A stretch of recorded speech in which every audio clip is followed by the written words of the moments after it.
Tonight, as the war with Iran enters its 9th week, President Trump has a new message for Iranian leaders after scrapping a key meeting with mediators in Pakistan yesterday. We have all the cards. If they want to talk, they can come to us or they can call us. You know, there is a telephone. So if they want, they can call us. But again, they know what has to be in the agreement. Very simple. They cannot have a nuclear weapon. Otherwise, there's no reason to meet.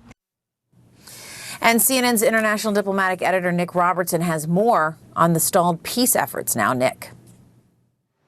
Yeah, on the one hand, you really seem to have that sort of face-to-face track of the diplomacy. President Trump not sending Steve Witkoff, Jared Kushner saying he's waiting for a phone call that kind of signals that things have slowed down on that sort of diplomatic US-Iran front. You have the security in this city that was keeping the talks venues sort of under a tight security lock. That has now been lifted. Yet, on the other hand, what we're seeing with the Iranian foreign minister is really some intense movement that we haven't seen since the war ended. He flew in here, Islamabad, Friday night into Saturday, 4 hours of meetings through the night, laid out Iran's points. One of those points we understand to be that Iran wants to have a new sort of legal status around the Strait of Hormuz, creates the impression that they feel as a result of the war, they should somehow get more control over the Strait of Hormuz. They also want war reparations. They also want the US to lift its blockade on the Strait of Hormuz. A number of issues there, but that was what President Trump said, no, that's not going far enough. He left here, the Iranian foreign minister left here yesterday, flew to Muscat. Again, this momentum of talks. He met with the Sultan there in Muscat. We understand as well there were likely some other key leaders from the region potentially meeting in the margins there. Then he flies back in here to Islamabad again from Muscat.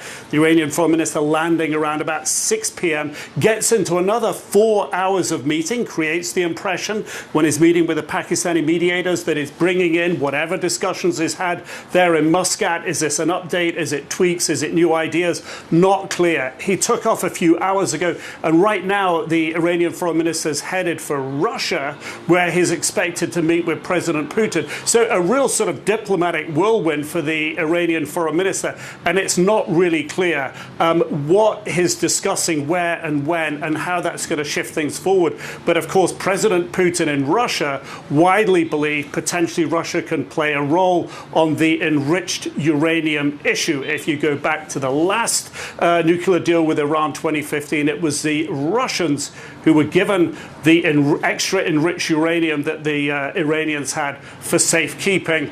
Is that possibly an off-ramp with the highly enriched uranium right now? We don't know. But on the face of it, the US-Iran side is slowing down. But on the ground, the Iranian foreign minister is making a lot of diplomatic movements. Axios correspondent and CNN analyst Barak Ravid is just now reporting that Iran has given this new proposal to reopen the Strait of Hormuz and end the war. And he reports the deal would postpone nuclear negotiations. How do you think that might land with the U.S.?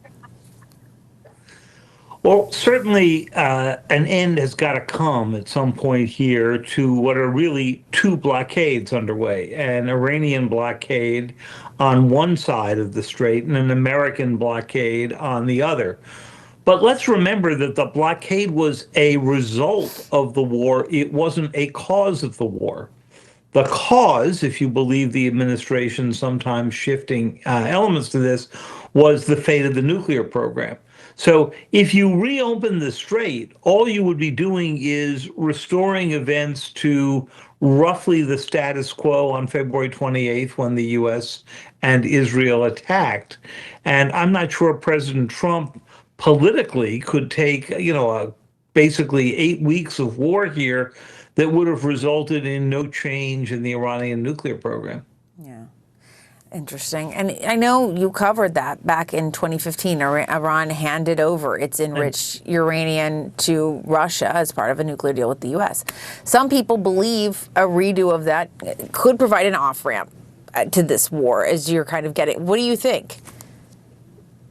It certainly could. There are a couple of countries that could take it, including Pakistan itself, which is, of course, acting as the mediator. But we were setting aside for the moment that it was Pakistan 10, 15 years ago that was the nuclear rogue building nuclear weapons and getting away with it. As it turned out, they now have a pretty good-sized nuclear arsenal of their own. So I think Russia or Pakistan could receive the fuel. I think that requires two things. First, whether the Iranians are willing to go give it away again. Because at the moment they give away the leverage that comes from the possibility they could resume the program if they thought the United States, say, started up the war again.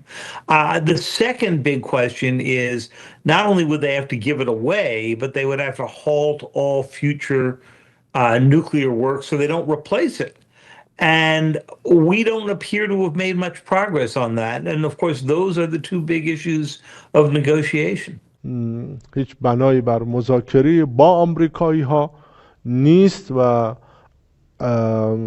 البته به ویژه در موضوع هسته‌ای بنایی بر مذاکره نبوده. خط قرمز ما این بوده که غنی‌سازی باید به عنوان یک واقعیت، چون ما معتقدیم غنی‌سازی همونطور که امام شهید هم فرمودن. If you listen to the American folks here on nearly any network you want to listen to, some of the networks, especially those like the MS Now or CNN or some of the left-leaning networks, I mean, they'll say something negative about Trump, but by and large, they're still with, yeah, but the Iranians are bad, and this situation is bad for them. But meanwhile, on anything that's conservative or neutral, all you hear is that basically this war is lost for the Iranian side. The profound greatness from the president and the administration, and everything is going great. All the military things are in our favor. And I'm just like, what planet are these guys coming from? Is it the American public who primarily pays attention to mainstream media? This is what they're getting. This is their view of the war. That just makes no sense at all, that we want to find out how much pain we can suffer for a war that we chose that should never have started. There's nothing to gain. We've already baked in a strategic loss. There is no chance, zero, that there is anything, if once this is resolved, however it eventually gets resolved, that our position will be better on that day than it was on February 27th. None. It's only how much worse is it going to get. That's the unknown here. That's the delta that remains from where we are now. 播报新闻是我的日常，必须时刻保持妆容和皮肤的最佳状态。当来到人生中最重要的时刻，也是 KS 逆时奇迹帮助我轻松驾驭，闪闪发光。KS 逆时奇迹活肤露全效精华、精华霜，多达5种 EGF 6大冻龄关键成分，保湿效果让我非常满意，小细纹也不再困扰我。我就是我自己的最佳女主角。KS 让我从容自信，光彩动人。我是我人生中的大女主，我的最爱我做主。KS 逆时奇迹系列热卖中，下单请上快点购，透过中天新闻网 App 下单立减50，或输入 CTI 推荐码有额外折扣。